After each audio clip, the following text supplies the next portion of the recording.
Hi hello friends, welcome to RK driving blogs. ఇప్పుడు మీరు చూస్తున్న వీడియోలో టిప్పర్ వెహికల్ కనిపిస్తుంది కదా. ఈ వెహికల్ వచ్చేసి యూటర్న్ తీసుకోవడానికి రైట్ సైడ్ టర్న్ అవుతున్నప్పుడు ఒక వెహికల్ వచ్చింది, కార్ వచ్చింది, వైట్ కలర్ కార్ వచ్చింది రైట్ సైడ్లో.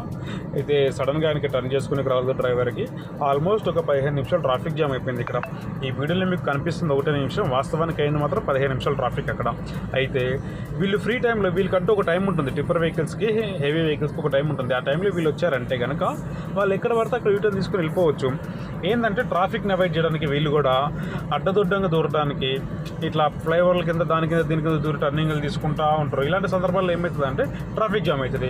ఇలాంటి పెద్ద వెహికల్స్ ఫస్ట్ సిటీలోకి వచ్చినప్పుడు సీజ్ చేస్తారనుకోండి, రావడానికి భయపడతారు, ట్రాఫిక్ సమస్యలు తగ్గే అవకాశం ఉంటుంది. ఆఫీస్కి వెళ్ళే వాళ్ళు కానీ చిన్న ట్రక్స్ కార్లు నడుపుకునే వాళ్ళకే కానీ ట్రాఫిక్ జామ్ అనేది కొంచెమైనా 1% లేదంటే 0.0001% తగ్గే అవకాశం ఉంటుంది. Please subscribe RK driving blogs. మరిన్ని హైదరాబాద్ ట్రక్ డ్రైవర్ వీడియోస్ కోసం.